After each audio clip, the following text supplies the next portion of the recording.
किंवा लास्ट लेक्चरला आपण डिस्कस केलं होतं कशाबद्दल, तर स्टेशोमेट्री आपण प्रॉब्लेम स्टार्ट केले होते. प्रॉब्लेम मध्ये आपण 3 टाईपचे प्रॉब्लेम बघितले. तर आपण मिथेन साठीचे न्यूमेरिकल्स बघितले. काय करणार आधी आपण रिॲक्शन प्रिपेअर करणार. दिली असेल तर अतिउत्तम, नसेल तर सिम्पल रिॲक्शन असणार आहे. आणि ज्या बुक्स मधले ते आता तुम्हाला यायलाच नाही, तर पुन्हा रिपीट होतात. तर मिथेनची रिॲक्शन रिपीट झालेली आहे. तुम्हाला मास काढता आला पाहिजे. दिलेलं असेल ठीक, तरी चांगलं, नसेल तरी तुम्ही फास्ट झाला पाहिजे, तुमचं लर्न असलं पाहिजे. मास कॅल्क्युलेट केल्यानंतर तुम्ही क्रॉस मल्टिप्लिकेशन करणार. मागच्या एकदा व्हिडिओ बघा, तुम्हाला ते सोपं. आपण नेक्स्ट न्यूमेरिकल बघणार आहोत. चलो, तर पाच वाजता येईल. A piece of zinc weighing 0.635 gram when treated with excess of dilute H2SO4 liberated 200 centimeter cube of hydrogen at SPP. Calculate the percentage of purity of the zinc sample. बघा, तुम्हाला numerical exam मध्ये आलेला आहे. काय सांगितलंय की a piece of झिंकला तुम्ही weighing करताय, म्हणजे वेट करताय. तर झिंकचं वेट किती आहे? 0.635 ग्रॅम. तर एक एलिमेंट दिलाय, त्याचं वेट दिलं आणि त्याला ट्रीट करताय तुम्ही कोणासोबत? Dilute H2SO4. तर हे सुद्धा रिएक्शन 10चीच आहे ना मडके? हो. 10 मध्ये तेव्हा तुम्ही झिंकला वरती सल्फ्युरिक ऍसिड ऍड करता, तर रिएक्शन तीच आहे. डायल्यूट सल्फ्युरिक ऍसिड तुम्ही झिंक वरती टाकणार. फक्त झिंकचं वेट किती घ्यायचं आहे? 0.635. मग काय होतं, तर तिथे लिबरेट होतो, बाहेर निघतो, हायड्रोजन निघतो. तर तिथे हायड्रोजन निघतो आणि एक कंपाऊंड तयार होतो, झिंक सल्फेट. काय रिएक्शन होणार आहे? हा झिंक हायड्रोजनला आउट करणार आणि त्याची जागा फिक्स करणार. 10 मध्ये आपण बघितलं काय चैतन्य. असं काय होतं, तर हा सल्फेट मायनस असतो आणि हायड्रोजन प्लस असतो, झिंकही प्लस असतो. कंपाऊंड होतात म्हणजे काय होतात, तर हा स्ट्रॉंग झिंक सल्फेट सोबत जातो आणि हा जो वीक हायड्रोजन त्याला बाहेर काढतो. त्याला रिॲक्टिव्हिटी म्हणतात. काय म्हणतात? रिॲक्टिव्हिटी. जसं जनरली कॉम्पिटिशन मध्ये होत असतं की आता जसं तुम्ही आहे, तुम्हाला स्ट्रॉंग कॉम्पिटिटर बाहेर काढणार. काय करणार? स्ट्रॉंग कॉम्पिटिटर बाहेर काढणार. सेम थिंग आहे. तसं इथे हायड्रोजन वीक कॉम्पिटिटर आहे प्लस मध्ये आणि झिंक हा स्ट्रॉंग कॉम्पिटिटर आहे प्लस मध्ये. हायली रिएक्टिव्ह आहे, हा लेस रिएक्टिव्ह. कारण सिरीज मध्ये झिंक नंतर मिडलला हायड्रोजन असतो, इथे पोटॅशियम असतो, सोडियम असतो, इथे गोल्ड असतो. हे सिरीज आहे, लक्षात ठेवा. हायड्रोजन हा मिडल मॅन असतो. काय असतो? मिडल मॅन असतो. तर कधीही जे मेटल्स असतात त्या हायड्रोजन पेक्षा स्ट्रॉंग रिएक्टिव्ह असतात. फक्त कोण कोण नसतं? कॉपर नसतो, त्यानंतर गोल्ड नसतो, त्यानंतर मडके सिल्वर नसतो, पुन्हा प्लॅटिनम. हे एवढे जे आहेत हे हायड्रोजन पेक्षा लेस रिएक्टिव्ह असतात. मग हेच महाग आहे, म्हणजे प्लॅटिनमही महाग आहे, सिल्वरही महाग आहे, गोल्डही महाग आहे, कॉपरही महाग आहे. कॉपरही महाग. आपल्याकडे सोनं असलं असतं तर आपण सोन्यातच पाणी पित असतो, पण ते मिळत नाही म्हणून आपण कॉपर पितो. म्हणजे रिॲक्ट करत नाही. म्हणजे लेस रिॲक्टिव्ह आहे, त्यामध्ये आपण कोणती गोष्टी स्टोअर करतो. पण आयरनच्या भांड्यामध्ये पाणी नाही स्टोअर करतो का? रिॲक्टिव्ह आहे. रिॲक्टिव्ह आहे. तर chemistry in the sense practically अशा एलिमेंट्सला जास्त व्हॅल्युएशन आहे की ते रिॲक्ट करत नाही. मेटल आहेत पण रिॲक्ट करत नाही. मग त्यांना आपण काय करतो? जास्त वेटेज देतो. प्लॅटिनम आपण ज्वेलरी मध्ये थोडस सर्व ज्वेलरी वापरतो ना. प्लॅटिनम वापरतो, गोल्ड वापरतो, सिल्वर वापरतो, कॉपरही वापरतो. जे हे हायड्रोजनच्या बिल आहेत सर्व कशामध्ये यूज होतात? मेटल्स मध्ये. नेकलेस कुठे घालायचे असतात? बॉडीवरती. बॉडीशी रिॲक्ट केलं तर मग घालायचीच कशाला? तुम्ही आयरनचा घालणार का? रिॲक्ट करणार ते बॉडीशी. तर ज्वेलरी कशा असल्या पाहिजे की जे इलेमेंट्स कमी क्वांटिटी मध्ये आहे. ऑब्विसली गोल्ड, प्लॅटिनम, सिल्वर, त्यात ते नॉन रिॲक्टिव्ह आहे. व्हॅल्यू कोणाची असते? जनरली जो रूल असतो, म्हणजे तुम्हाला जर ठरवायचं असतं, तुमचा बिझनेस, मडके बिझनेस विचार करते, तर बिझनेस मध्ये मडके रूल काय असतो की व्हॅल्युएशन काय असतं?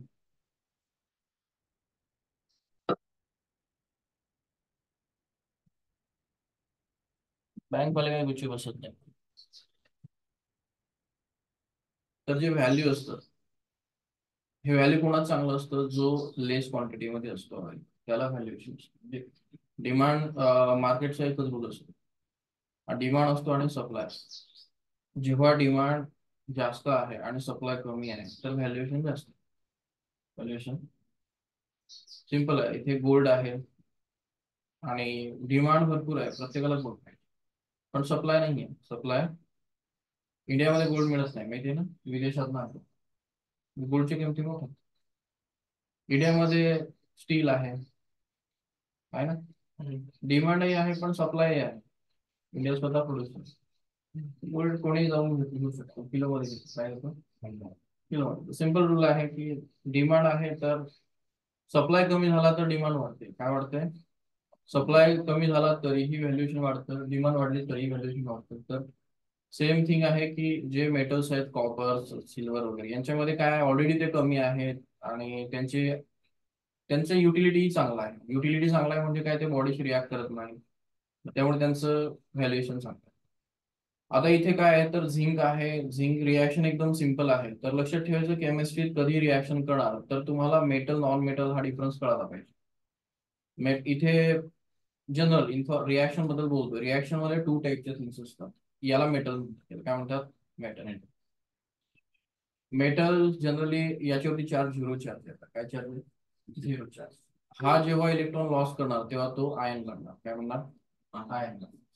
तर तो मेटलचा आयन बनवू शकतो, काही प्रॉब्लेम नाही. मेटल तसं करतात, मेटल इलेक्ट्रॉन लॉस करून प्लस बनवतात. असे काही थिंग्स असतात की जे असे असतात, म्हणजे आता हा Zn आहे आणि OH आणि 2 असाही फॉर्म मध्ये कधी कधी असतो. मग हा तर एलिमेंट होता ना 0 चार्ज, हा कंपाऊंड आहे. यामध्ये झिंक वरती काय आहे? +2 चार्ज. झिंक ऑलवेज +2 मध्ये असतो. मग OH किती त्याला अटॅच आहे? 2OH अटॅच आहे. काय आहे? 2OH अटॅच आहे. झिंक वर जर +2 असेल तर OH वरती काय असतो? -1 चार्ज. म्हणजे जनरली काय केलेलं असतं, कंपाऊंड स्वतःला स्टेबल करतो. काय करतो? स्टेबल 0 चार्ज बनवतो. मग 0 मध्ये जर झिंक +2 असेल तर OH किती असतो? मायनस. आणि 2OH आहे म्हणून एका OH वरती चार्ज मायनस. कळालं? ते जनरली कंपाऊंड हे इलेक्ट्रिकली बॅलन्स असतो. मग हा इलेक्ट्रिकली बॅलन्स कंपाऊंड आहे. जर हायड्रोजन +1 असतो आणि ते +2 आहे, +2 आहे, तर सल्फेट हा -2 आहे. झिंक तर हा झिंक जो असतो हा 0 चार्ज, पण याला +2 व्हायला आवडतं, तर हा आउट करतो हायड्रोजनला आणि अशा प्रकारे रिॲक्शन क्रिएट करतो. चला, रिॲक्शन समोर आहे, बॅलन्सिंग करण्याची काही गरज नाही आहे. का झिंक 1 आहे, हायड्रोजन 2 आहेत आणि सल्फर 1 आहे आणि ऑक्सिजन 4 आहे, काही गरज नाही. मग रिॲक्शन कळाली, झिंक H2SO रिॲक्ट करतो आणि हायड्रोजन बाहेर पाठवतो. अशा प्रकारे तुम्हाला वर्डिक मध्ये दिले. न्यूमेरिकल अशा प्रकारे तुम्हाला इन्फॉर्मेशन देतो. एक झिंक आहे, त्यावरती डायल्यूट सल्फ्युरिक टाकल्यावरती हायड्रोजन आउट होतो. मग प्रॉब्लेम स्टेचिओमेट्रीचा का आहे? तर रिॲक्शन आहे. स्टेचिओमेट्रीचा यामुळे आहे की तुम्हाला सांगितलंय वेट, रिॲक्टंटचे वेट दिलाय, झिंकचं वेट दिलंय तुम्हाला एवढं, आणि सांगितलं आहे की सल्फ्युरिक ऍसिड तुम्ही एवढं युज केलं. किती? नाही, हायड्रोजन एवढा बाहेर पडतो. किती? Centimetre cube. तर तुम्हाला कॅल्क्युलेट करायचं आहे की झिंक सॅम्पल किती असणार. झिंकची प्युरिटी काढा. काय काढा? झिंकची प्युरिटी काढा. चला, आपल्याला न्यूमेरिकल चांगला कळाला नाही, पण आपल्याला काही गोष्टी डायरेक्ट करता येतात. काय करता येतं? पर्सेंटेज वगैरे आपल्याला डायरेक्ट काढता येतात. आता इथे काय कंडिशन सांगितले की हायड्रोजन जो लिबरेट होतोय तो STP ला होतोय. कशाला होतोय? STP ला होतोय. चला, याच्यावर आपण काही डोकं लागतो. तर आपण बघतो की इथे झिंक आहे. आता झिंक जो आहे तर हायड्रोजन जो आहे तो बाहेर पडतो. आता मला झिंकचे मोल्स किती आहेत बघा, सांगा मला इथे. सरांचे 1 मोल आहेत ना. 1 mole of zinc react with 1 mole of H2SO4, gives 1 mole of zinc sulfate and 1 mole of hydrogen. असंच आहे, बरोबर आहे की? मग हा जो हायड्रोजन बाहेर पडतोय किती मोल आहे? 1 मोल. बरोबर आहे ना? 2 मोल आहे, 1 मोल. आणि आपला रूल सिंपल आहे की STP ला 1 मोलची किंमत काय असते इन टर्म्स ऑफ लिटर? एवढी असते, 22.4. 22.4. तर आपण गॅसला जनरली कशामध्ये कॅल्क्युलेट करतो? मास मध्ये नाही. जोही गॅस असेल तो बाहेर पडतोय म्हणजे तो गॅसच आहे. आणि गॅसचे जे मोल्स आहेत तर एका मोलची किंमत आपण 22.4 लिटर लावतो, म्हणजे हा 22.4 लिटर बाहेर पडतोय. करेक्ट? बरोबर. आणि जो झिंक आहे तो झिंकचं मास किती असतं? 65. किती असतं? 65. ते दिलेलं असेल तुम्हाला, नसेल तर लर्न करावं लागेल. ऍक्च्युली दिलेलं असतं, इथे दिलेलं नाहीये, ऍझूम करून घ्या. किंवा इथे बघा गिवन बॉटमला दिलंय की तुम्हाला गिवन थिंग मध्ये दिलंय. तर सिंपल आहे, मी काय विचार करणार की मी याचं ऍटॉमिक मास काढणार 65U, आणि मला रिलेशन H2SO वरती क्वेश्चन विचारलेला नाहीये, झिंक सल्फेट वरती विचारलं नाही, माझं टार्गेट डायरेक्टली काय आहे, हायड्रोजन. झिंक आणि हायड्रोजनचं रिलेशन विचारलंय, मग आधी जस्टिफाय करायचं की आपल्याला आन्सर कुठे शोधायचं आहे, झिंक आणि हायड्रोजन मध्ये. तर झिंकचं मास 65 तुम्हाला दिलाय, लिहून टाका. हायड्रोजनचं मास दिलेलं नाहीये, पण आपल्याला माहिती तो किती मोल आहे, 1 मोल आहे, STP ला आहे, म्हणजेच तो 22.4 लिटर आहे. क्लिअर झालं? हो. येस. आपल्याला याला काही काही गरज नाही, म्हणजे STP ला फक्त मोल लागतात काय नाही. आणि झिंकचं तुम्हाला मास तर ऍटॉमिक मास माहिती असतं किंवा दिलेलं असतं, सिंपल इथे खाली दिलेलं आहे, मग टॉपला दिलेलं असतं. एवढं आपल्याला कळल्यानंतर आपल्याला एक रिलेशन फाइंड आउट करता येतं. काय फाइंड आउट करता येतं, तर आपण रिलेशन असं फाइंड आउट करू शकतो. जास्त डोकं नाही लावायचं, एकदम न्यूमरिकल काय दिलंय त्याच्यापेक्षा आपण सॉल्व्ह करायचं की आपल्याला काय येतंय. बरोबर ना? आता आपण काय विचार करणार आहोत, आपण असा विचार करणार आहोत, आपण एवढं शिकलोय, आपल्याला न्यूमरिकल नवीन आहे, आपल्याला काही माहित नाही. आपण सांगितलं होतं झिंक आहे आणि मध्ये काय रिलेशन आहे, हा H आहे, H2 आहे, हा 1 मोल आहे, हा 1 मोल आहे, एवढंच आपलं टार्गेट आहे. बरोबर की नाही चैतन्य? मधल्याची काही रिलेशन नाही. हा एकच ऍटम आहे, त्याचा मास 65U आहे आणि हा 1 मोल आहे, तर 1 मोल म्हणजेच काय असतो, 22.4 लिटर. बरोबर, एवढंच नाही. मग असं माहिती तर तुम्हाला सांगितलं जातं की हायड्रोजन किती मीटर क्यूब निघला इथे, तर तुम्हाला इथे दिलेलं असेल. मग इथे समथिंग तुम्हाला एकतर हा दिला असेल किंवा हा दिला असेल, तर तुम्हाला इथे हायड्रोजन दिलाय, काय दिलाय, हायड्रोजन दिलं. मग हायड्रोजन दिलाय तर तुम्हाला इथे झिंक काढता येईल, क्रॉस मल्टिप्लाय करून काढता. न्यूमेरिकल सॉल्व कसा करायचा, रिएक्शन मध्ये आधी आपल्या ऍटॉमिक मास वरनं एकाला जस्टिफाय करायचं, दुसऱ्याचंही काहीतरी व्हॅल्युएशन दिलेलं असतं. गॅसला देण्याची गरज नाही, फक्त काय म्हटलेलं असतं, STP आहे आणि नंबर ऑफ मोल्स दिलेले असतात. जे 3 असलं मी काय केलं असतं, 3 इंटू 22.4 लिटर. करेक्ट, STP म्हटलं 22.74. मग आता फक्त आपल्याला फाइंड आउट करायचं आहे की झिंक जर काढायचं असेल तर आपल्याला हायड्रोजन दिलेला असेल आणि तो लिटरमध्ये, लिटरमध्ये तर तो लिटरमध्ये पाहिजे, लिटरमध्ये तर लिटरमध्ये. पण तुम्ही जर नीट विचार केला, मी न्यूमेरिकल वाचताना बघितलं की तो कशामध्ये दिला आहे, तर तो तुम्हाला दिलेला आहे सेंटीमीटर क्यूब. कशामध्ये दिला, सेंटीमीटर. आता सेंटीमीटर क्यूब मध्ये दिलाय, तर प्रश्न येतो की हे सेंटीमीटर क्यूब आणि लिटर काय रिलेशन असतं, माडके काय माहिती आहे? सेंटीमीटर सेंटीमीटर क्यूब म्हणजे सर, आपण सेंटी शिकलो होतो, बरोबर? हा बरोबर. काय असते सेंटी वगैरे काही असतं का? असतं सर, याचं म्हणजे 200 लिटर आहे. हे हा, 200 लिटर, व्हॉल्यूम आहे, 2 लिटर आहे. 2 लिटर आहे नक्की?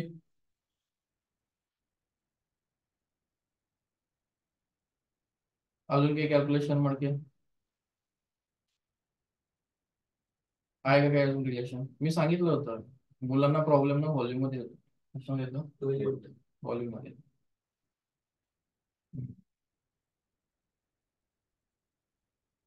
Centimetre cube 2 litre,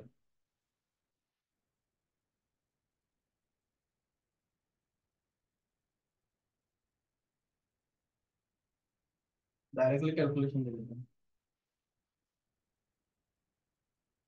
0.2. हे बघा, कशावर समजून घ्यायचं याच्यावर,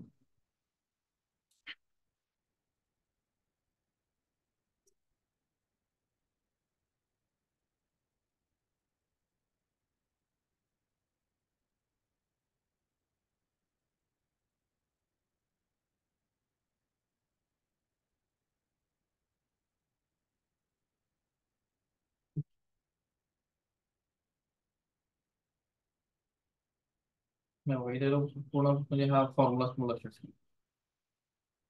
काय फॉर्म्युला आहे, 1000 सेंटीमीटर क्यूब मीन्स मध्ये किती, डोक्यावर बसून 1000 सेंटीमीटर क्यूब म्हणजे 1 लिटर. आता 1000 सेंटीमीटरचा 1 लिटर असतो, तर मग पुढचा प्रश्न येतो की मग 0.2. 200चा किती, 0.2 लिटर. क्रॉस मल्टिप्लिकेशन जनरली करायचं, बरोबर ना मडके? 1000 चा केली तर रेट काय झालं? काही गोष्टी लर्न करा. 1000 सेंटीमीटर क्यूब म्हणजे किती असतो? 1 लिटर किंवा 1 DM क्यूब असतो. हे मी तुम्हाला पाठ करायला सांगितलं, आठवतं? हो. 1 लिटर म्हणजेच 1 DM क्यूब म्हणजेच 1000 हे नाही येणार तर तुमचे न्यूमेरिकल येऊ नये काही फायदा.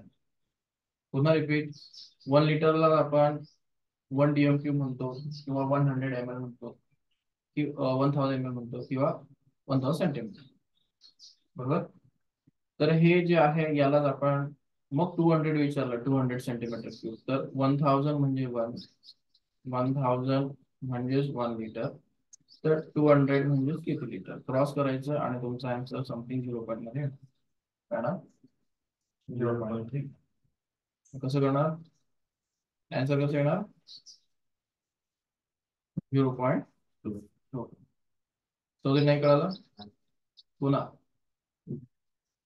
1000 सेंटीमीटर क्यूब म्हणजे 1 लिटर, तर किती सेंटीमीटर क्यूब दिलाय? 200. तर आपल्याला लिटर फाइंड आउट करायचं. मग काय करावं लागणार मडके चौधरी? वन आणि 200, 200 इंटू 1 अपॉन हे 1000, तेव्हा तुम्हाला एक्सची व्हॅल्यू मिळणार. एक्सची व्हॅल्यू 0.मध्ये मिळणार. काय मिळणार? 0.2 मिळणार. ठीक आहे. आणि लिटर काय असणार? तर क्रॉस मल्टिप्लाय करायला प्रॉपरली शिका, युनिट कन्व्हर्जन यूज करा. मग तुम्हाला काय काय दिलेलं आहे इथे? तर सिंपल थिंग आहे. पुन्हा निमेकल बघू. एक झिंक होता, मध्ये काही इम्पॉर्टंट नाही आपल्याला, हायड्रोजन गॅस होता. झिंकचा जो ऍटमचं मास 16 U आहे, 65 U आहे, तेव्हा हायड्रोजनचा 1 मोल आहे, म्हणजे 22.4 लिटर आहे. तर तुम्हाला सांगितलंय की आता 200 सेंटीमीटर क्यूब म्हणजेच त्याला दुसऱ्या भाषेत आपण म्हणतो 0.2 लिटर. कळालं? त्या 0.2 लिटरला किती असणार आहे झिंक? तर पुन्हा क्रॉस मल्टिप्लिकेशन, कसं होणार मडके? 65 इंटू 0.2 अपॉन 20, किती 20, बरोबर आहे?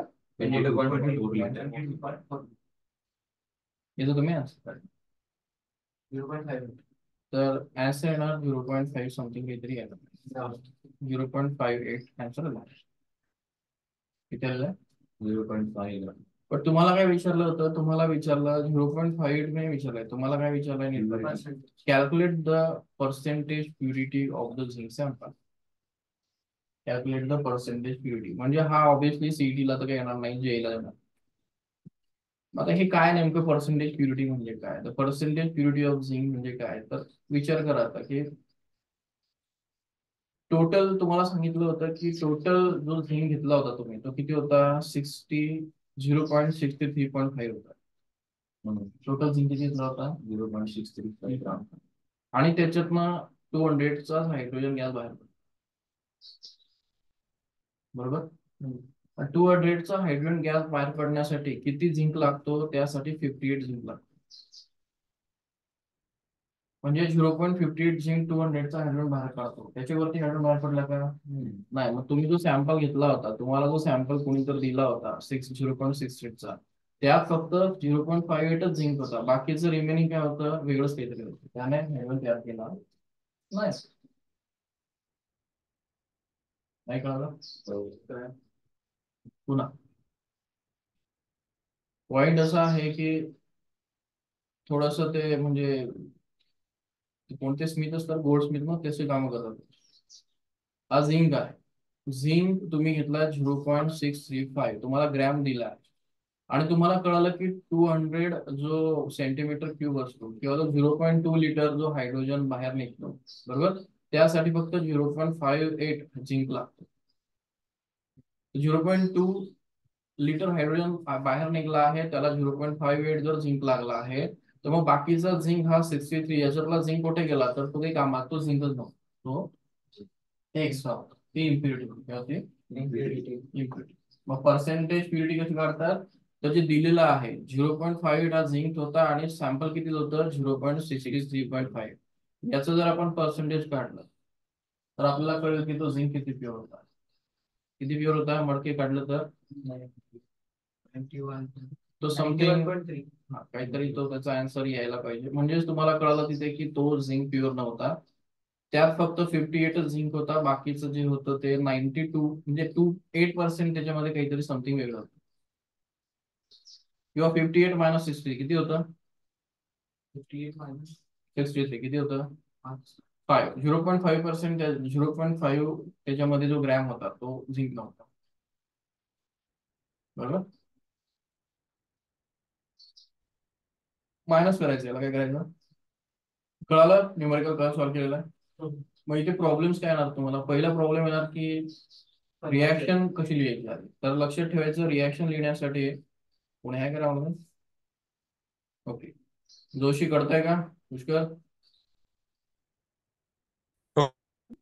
हे बघा, न्यूमेरिकल मध्ये आधी तुम्हाला हे शिकावं लागेल की झिंकची रिॲक्शन झाली आहे H2SO4 सोबत आणि अशा प्रकारचं ते होत आहे. पर्सेंटेज वगैरे येत आहे, वेट येत आहे, म्हणजे स्टेचोमेट्रीचा प्रॉब्लेम आहे. एसटीपीच्या गप्पा केल्या जात आहेत, म्हणजे जो ही गॅस आहे तो डायरेक्टली तुम्हाला एवढा घ्यायचा आहे. इथे H2SO4 झिंकची गप्पा नाही होत आहे, म्हणजे तुमचं टार्गेट फक्त हे असलं पाहिजे. यांचे कोइफिशियंट मार्क करून घ्यायचे. यांचं कोइफिशियंट 1 आहे, यांचं कोइफिशियंट 1 आहे. मग याच्यामुळे 1-1च्या रिलेशन मध्ये गप्पा करायच्या. ठीक आहे. तर रिॲक्शन फक्त तुम्ही एवढी यूज करणार आहे, मध्ये विचार करायचा. ठीक आहे. तर अशा प्रकारे तुम्ही प्रॅक्टिस जेव्हा करणार तर तुम्हाला करणार की न्यूमेरिकल व्हरायटी मध्ये येऊ शकतात, पण पुन्हा पुन्हा रिपीट होतात. जेला तर लिटरली रिपीट होतात. ठीक आहे. प्रॅक्टिस वाढवा. मला वाटतं व्हरायटी मध्ये न्यूमेरिकल आणि बुक एकदम चांगला आहे. वेगळ्या व्हरायटीचे आपण 4 न्यूमेरिकल बघितले, याच्या बाहेर केलं तरी नाही चालतं. जेईचं न्यूमेरिकल केला तरी चालेल. तर आपण स्टेचोमेट्री बघितली. स्टेचोमेट्री नंतर आता पुढचा एक पॉईंट येतो, त्याला म्हणतात लिमिटिंग एजंट, रिएजंट. काय म्हणतात? Limiting reagent. ठीक आहे. आता लिमिटिंग रिएजंट म्हणजे काय असतं? याच्यामध्ये लिमिटिंग रिएजंटचा कन्सेप्ट आहे. चलो, तर लिमिटिंग रिएजंट म्हणजे काय असतो, तर डेफिनेशन बघू आपण.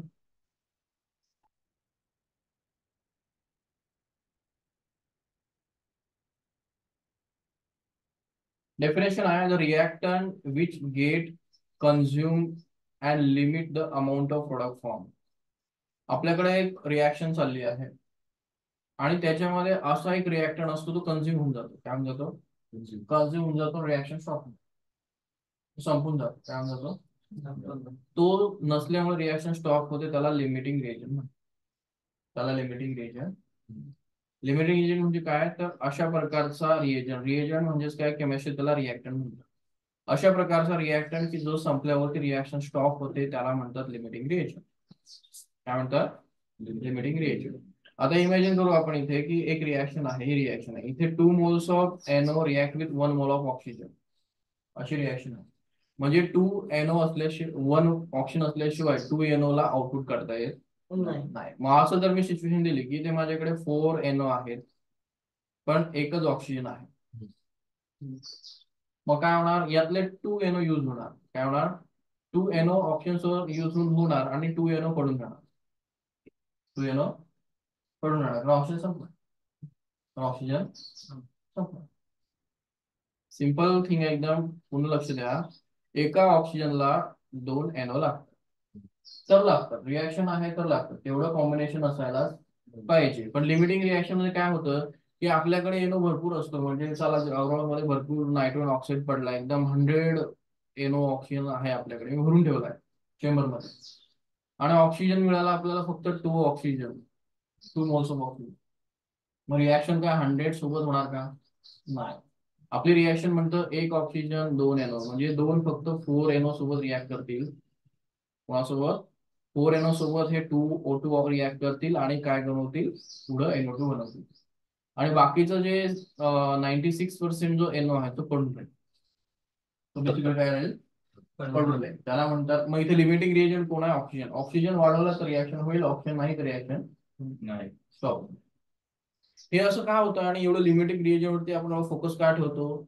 जेव्हा कोणतीही केमिकल इंडस्ट्री किंवा कोणतीही रिॲक्शन करायची असते, तर जेव्हा कंपनी असते किंवा कोणी असेल, केमिस्ट असेल कोणी असेल, त्याकडे A-B असे 2 रिॲक्टंट असतात आणि प्रोडक्ट असतो. तर या A-B मधला असं 100% असतं की एक रिॲक्टंट हा हायली एक्सपेन्सिव्ह असतो. इक्वल अमाऊंट ऑफ असणार आहे का दोघे? नाही. एक एक्सपेन्सिव्ह असतो, एक लेस एक्सपेन्सिव्ह असतो. मग कंपनीचा फोकस ह्या लिमिट वरती असतो, लिमिटिंग रिजन वरती असतो, की याला कसा यूज करायचा, याला कसा, जो मॅक्झिमम अवेलेबल आहे त्याच्यावरती कोण लक्ष ठेवणार, ठेवणार कोणी लक्ष, ठेवणार का आपण नाही. कशावर लक्ष ठेवतो आपण, जी गोष्ट महाग आहे, ज्या गोष्टी आपल्याला कमी मिळते त्यावरती आपण लक्ष ठेवणार, त्याला प्रिसाइजली यूज करणार, त्याप्रमाणे कॅल्क्युलेशन. त्याप्रमाणे माझ्याकडे 100 आहे त्याच्याने मला प्रोडक्ट नाही द्या मला, माझ्याकडे ऑप्शन किती त्याप्रमाणे प्रोडक्ट द्या मला. तर त्या ऑप्शनला लिमिटेड गोष्टीला म्हणतात लिमिटिंग रिएक्शन. गाणं समजला. आता कसं आहे, तुम्ही इंडियामध्ये राहता, तुम्हाला याच्याशी काही मॅटर नाही करत की पाऊस पडतोय का, विंटर आलंय का, नॉर्मल थिंग आहे एकदम नॉर्मल. जेव्हा तुम्ही सैन्य जाता किंवा इकडे दुबई पाऊस झाला ना, तिथे एकदम वेगळी गोष्ट आहे की विंटर आला, समर आला, रेनी सीझन आला, वेगळं एन्व्हायरमेंट चेंज होतं, त्यांच्यासाठी ते एकदम वेगळं आहे. मग ते इंडियात का फिरायला येतात, दुबईचे लोक इंडियात येत नाही का, ऑब्विसली. आपले लोक तिथे त्यांच्या हॉटेल बघायला जातात, ते आपल्याकडे एन्व्हायरमेंट बघायला वेस्टर्न घाटमध्ये येतात, हिमालयामध्ये येतात का. एवढे जगातले पर्यटक आपल्याकडे काय, तुम्हाला काय वाटतं की इंडियामध्ये एवढे विदेशी लोक फिरायला काय येतात, इंडिया युनिक आहे. म्हणजे इंडिया कसं आहे माहिती का तुम्हाला, हॅलो, हो, लागणार कशासाठी लागणार, असं येणार इंडिया जास्त, इंडिया पार्ट आहे बरोबर ना, टोटली पार्ट. इंडियामध्ये कसं आहे माहिती का, इंडियामध्ये इथे ना आपला ट्रान्झिट चालू आहे, आपण रशिया प्लेटला अटॅच करतो, त्यामुळे काय होतं इथे हिमालय आहे. हिमालयाने जो आउटर रेंज आहे इथे पूर्ण म्हणजे फ्रोस्ट म्हणजे बर्फवृष्टी होते वरती हिमालयाच्या वरती. तिथलं क्लायमेट हिमालयाने आपलं पूर्ण वेगळं करून टाकलं. हिमालय नसतात तर आपणही विदेशासारखे असतो, आपणही तिबेट सारखे असतो किंवा चायना सारखे असतो. पण हिमालयाने काय केलंय की आपल्याला सेक्युर करून टाकलंय. आपल्याकडे मान्सून काय आहे हिमालयामध्ये, हिमालय आपल्याला प्रोटेक्ट करतो, आपल्याकडे विंटर येऊ देत नाही, स्ट्रॉंग विंटर येऊ देत नाही की आपल्याकडे मग वेगळं एन्व्हायरमेंट आहे, मग आपल्याला स्नोफॉल होऊ देत नाही.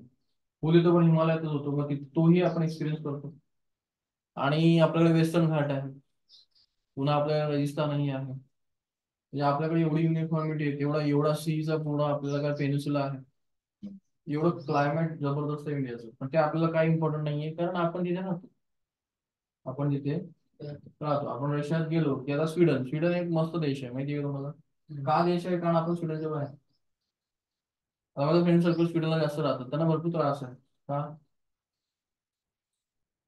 कॉलेज म्हणजे त्यांचं फक्त वर्क कल्चर कसं असतं, दुपारी 12 ते 3 पुन्हा बर्फ पडतोय, कपडे सुचत नाहीये, बाहेर काही जाता येत नाहीये, घरात बसून राहावं. माहिती आहे तुम्हाला स्टुडंटचं काय एन्व्हायरमेंट असतं ते आपल्यासारखं लाईफ नाही, काही करा वगैरे असं नाही, कंटिन्युअसली असतं. म्हणजे एवढं चांगला देश पैसा, पण मग तिथे एन्व्हायरमेंट हार्श होऊन जातं, काय जातं, हार्श होऊन जातं. आपल्या एन्व्हायरमेंट एवढा हार्श होतच नाही, तर आपल्याला त्याची किंमत नाही. तर त्यांना किंमत कशाची आहे, त्यांना फ्रीडमची किंमत आहे, एन्व्हायरमेंटची किंमत आहे. तर सिम्पल थिंग आहे की रिएक्शन मध्ये असंच आहे की हा एकटा ऑप्शन आहे, एका ऑप्शनला जर 2 NO2 लागतात तर 2ला ते 4 लागणार, 4ला ते 8 लागणार. तुम्ही ते 1000 ठेवले तर ऑप्शनला काही घेणं नाही, 4 असेल तर तू त्यातले फक्त 8 यूज करणार, काय करणार, 8 यूज. ते थिअरी आपण पुढच्या 12 मध्ये शिकू. बरोबर, ते कोलाइड होतात काय होतात ते थिअरी मध्ये शिकू आपण. आता सध्या आपण हे बघतोय की फक्त रिलेशन काय काय आहे, रिलेशन काय, ते वेगळं आहे. कोलिजन थिअरी काय असते, मग त्याची एनर्जी काय असते, मग ते कसे करतात कोलिजन वगैरे, ते वेगळं थिअरी. आपलं टार्गेट आहे की 2 NO2, 2 नायट्रोजन डायऑक्साईड तयार करण्यासाठी 1 ऑक्सिजन आणि ट्वाइस NO लागतो. मग मला इथे NO2 किती फॉर्म करायचे आहेत, 4 NO2 करायचे. मग मला काय करावं लागणार, ऑक्सिजनला हा हा 2 रेशो काय आहे, 2:1:2 कळाला रेशो काय आहे. मला हा 4 करायचा असेल तर हा 2 करावा लागेल आणि हा 4 करावा लागेल. करताय मॅथमॅटिक्स, हो, याला स्पेसिफिक म्हणतात. मला जर नायट्रोजन डायऑक्साईड 8 करायचं आहे तर मला यालाही डबल करावं लागेल, याला 4 करावं लागेल, याला 8 करावं लागेल. तुम्हाला रिलेशन करताय का, NO2 असतील तर हाही 2 असतो, याचे 100 मोल घेतले तर याचे 100 मोल्स मिळतात, याचे 200, मग काळ्यांचा रेशो सेम आहे ना, 2:2. आणि ऑप्शन हाफ लागतो, काय लागतो, हा, मग मी डायरेक्टली म्हणू शकतो की मला जर NO2 2 मोल्स नाही, आता मी डायरेक्टली काही बोलू शकतो, मला ना 10,000 लिटर पाहिजे NO2, डायरेक्टली मॅथ आहे. मग मला कळतं हा 2 असतो तर हाही 2 असतो, मग NO किती घ्यायला लागणार, तोही 10,000 घ्यावा लागणार. कळतंय? आणि ऑप्शन किती घ्यावं लागणार, 5,000 घ्यावं लागणार. कळा मॅथ्स एकदम सिम्पल मॅथ. जे नंबर असतात ते काय शो करतात, प्रपोर्शन शो करतात. तो 2 NO2 म्हणजे ते सारखेच असतात, जेवढे NO घेणार तेवढंच तुम्हाला प्रोडक्ट मिळणार. पण तुम्ही इथे 10,000 घेतले तर 10,000 तुम्हाला मिळणार नाही. का? कारण ते ऑप्शन फक्त 1,000 आहे. ऑप्शन किती आहे? मग आपल्याला माहिती आहे ऑक्सिजन त्या डबल NO रिॲक्ट करतो, मग ऑप्शन 1,000 आहे. तर ह्या 10,000 मधल्या फक्त तो डबल 2,000 रिॲक्ट करणार, काय करणार, 2,000 आणि 2,000च NO2 मिळणार. किती मिळणार? 2,000च आपल्याला NO2 मिळणार, बाकीचा तो 8,000 NO वगैरे काही कामाचा. पण ऑक्सिजन लिमिट करतो, काय करतोय, ऑक्सिजन लिमिट करतो, त्याला लिमिटिंग रिएजंट म्हणतात, जो रिएक्शनला लिमिट लावतो. एक भरपूर आहे, पण ऑक्सिजन नाही ना. त्या 10,000ला 5,000 ऑक्सिजन अपेक्षित होता, आहे का? आपल्याला प्रोडक्शन मिळालं फक्त किती मिळालं, 1,000. त्या डबल मध्ये 2,000 सोबत रिॲक्ट करून 2,000चा NO2 तयार केला. मग आपला फोकस त्या 10,000 असला पाहिजे का? आपला फोकस असला पाहिजे की त्या ऑक्सिजनला कसा वाढवायचा. ऑक्सिजन ठरवणार, ऑक्सिजन. जर आता मी सांगितलं की माझी रिॲक्शन आहे, मी एक मॅनेजर आहे, इथे ऑक्सिजन तयार होतो, इथे 1,000 10,000चा NO पडला आहे माझ्याकडे, आणि मला डिमांड आहे 10,000 काय, कुणाची, NO2 ची. बरोबर. ही कंपनी मला डिमांड करते, मला सप्लाय करायचं आहे 10,000 NO2 सप्लाय करायचं आहे. माझ्याकडे एका कंपनी रॉ मटेरियल पाठवून ठेवलं 10 NO, कारण त्याला माहिती आहे 2 लागते, दोघं सेम तयार होतात. हे 10,000 असेल तर 10,000, पण ऑक्सिजन वाली कंपनी म्हणते मी सप्लाय करू शकत नाही. ती हाफ आहे ना, तिने 5,000 सप्लाय करायला पाहिजे, पण ती करू शकत नाही, ती म्हणते मी 1,000 काढा. मग तिने 1,000 सप्लाय केला तर हे तर काही प्रोडक्शन थांबवू शकत नाही, हे 1,000 रिॲक्ट करणार. आणि किती काढणार इथे प्रोडक्शन 1,000ला, हा 1,000 त्याच्या डबल मध्ये काय करतो, रिॲक्ट करतो. इथे फक्त 2,000 NO2 काय निघणार, 2,000. पुन्हा आपण ऑक्सिजनवरती लक्ष ठेवणार, पाठवा 1,000, पाठवा. असं आपण ते 2 करत आपण बरोबर ते 10,000 कम्प्लीट करा. कळालं लिमिटिंग रिएजंट काय इम्पॉर्टंट आहे. लिमिटिंग रिएजंट हा इम्पॉर्टंट केमिस्ट्री मला कन्सेप्ट आहे की आपण लक्ष कशावर ठेवायचे, रिएक्शन आहे जो लिमिट लावतो त्याला लक्ष ठेवायचं. काय म्हणते, बरोबर आहे ना? Yes. असं असतं ना राजकारण. किंमत कोणाची असते, जो लिमिटिंग असतो, जो अपक्ष असतो, जो असतो की नाही, किंमत कोणाची असते, पार्थ असते की नाही. म्हणजे माहिती की नाही तुम्हाला अपक्ष, राजकारण काय असतं माहिती की नाही. म्हणजे ते 100 आहे, 102 लागत आहेत, आणि हे दोन अपक्ष बसले. मग हे म्हणतात चला तुम्ही व्हा तुमचा CM करू, काही प्रॉब्लेम नाही, पण द्या 2 द्या. आता इथे 100 ला किंमत नाहीये, हे 2 महत्वाचे. हे काय, हे 2 नाही तर काही नाही, हे 2 नाही तर असतं ना सर. राजकारण बघता की नाही काय चालतं, बघत जा जरा. मला कळेल की या 2 ची व्हॅल्यू काय असते. 2 नाही तर त्या 2 म्हणतात नाही नाही ना, आम्हाला तर कॅबिनेट पाहिजे ना. कॅबिनेट मिनिस्टर किती असतात, इमॅजिन करा की माहिती मिनिस्टर असतात, कॅबिनेट मध्ये मेन मिनिस्टर असतो. तर त्याच्यामध्ये 16 मिनिस्टरच्या जागा आहेत, यांचे हे रुलिंग पार्टी म्हणजे चाललेली पार्टी, तिचे इलेक्शन होत आहे, जे 100 सीट्स आल्यात, तर ऑब्व्हियसली 100 आणि हे 2 त्यांनी बाहेरून आयात केलेत, कारण त्यांना 102 कम्प्लीट करायचे आहेत. तर 100 वाल्यांनी काय केलं पाहिजे, 100 वाल्यांसाठी 60 जागा पाहिजे, आणि एक जागा दिली पाहिजे ना यांना, चला घ्या. तर ती मॅच होत नाही ना, 100ला 15 आणि 2ला 1, हे प्रपोर्शनल करेक्ट आहे का? नाही. याला 50% वाटेज आणि याला काय 100ला 15, असं काही वाटेज असतं का? नाही.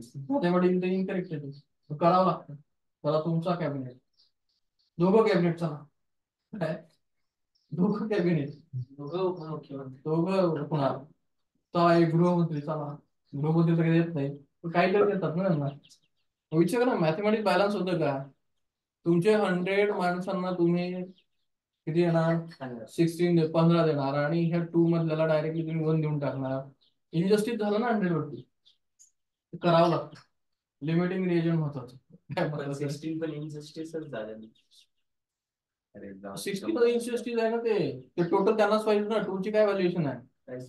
काहीच नाही. पण आपल्याला फोकस कोणाला देतो? हा 100चा ओनर कोणाला फोकस देतो? 2. तुमचा कॅबिनेट होणार, तुमच्या वेळे आपण चालणार, तुमचा अजेंडा आपण फॉलो करणार. तो या 100ला म्हणणार पुढच्या 4 वर्षाने बोलू. काय म्हणणार? पुढील 4 वर्षाने बोलू. कळालं लिमिटिंग काय असतं? लिमिटिंग हा मोठा फॅक्टर असतो. केमिस्ट्री नाही, तो प्रत्येक ठिकाणी असतो. तो प्रत्येक ठिकाणी असतो. तर तो केमिस्ट्री अशा प्रकारे असतो. जो नाही तो रिएक्शनला स्टॉप करणार, त्याला तुम्हाला फुलफिल करावं लागेल. मडके आता क्लिअर आहे बरोबर? यस. तर बघा आता एकदम मोठं न्यूमेरिकल आहे. माझ्या माहितीप्रमाणे आता जेईला किती येईल अप्रोच, मोठं न्यूमेरिकल आहे. त्याला मोठं करू आता. म्हणजे तुमचा टॉपिकच पूर्ण क्लिअर होऊन जाईल. चलो पाच ऑनलाईन करताय का रे पुष्कर? हो काय म्हणताय आपला का रे पुष्कर? हो करताय. टेक्सटाईल मध्ये ज्याचं डिमांड जास्त असतं त्यालाच किंमत असते ना, लिमिटेड सप्लायला. का माहित नाही? चलो पार्थ वाच. Urea NH2 twice CO is prepared by reacting ammonia with carbon dioxide. हे बघा तुम्हाला एक गोष्ट कळाली असेल की युरिया पुन्हा आला.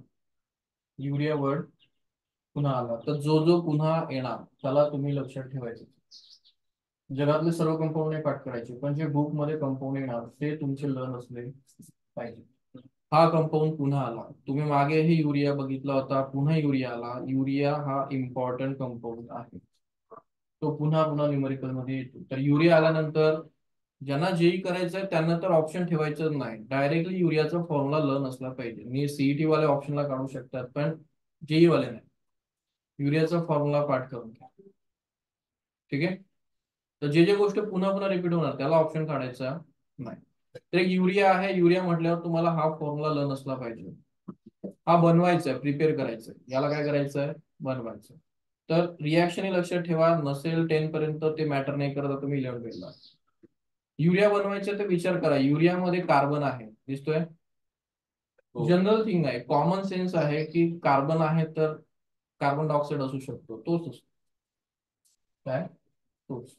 या कंपाऊंड मध्ये कार्बन आहे तर कार्बन डायऑक्साईड पासून कार्बन तिथे ऍड होतो. कार्बन ऑक्साईड कुठून येतात? Carbon dioxide. पुन्हा हा NH2 आहे. कोण आहे? केमिस्ट्री मध्ये तुम्ही 9-10 पर्यंत अमोनिया अमोनिया भरपूर ऐकला असेल. तोच असतो. जनरली हे नॉर्मल ज्या गोष्टी असतात त्याच पुन्हा रिपीट. NH जर जनरली कोणत्याही कंपाऊंडला सप्लाय करायचा असतो तो अमोनियातूनच होतो. त्याला NH3 म्हणतात.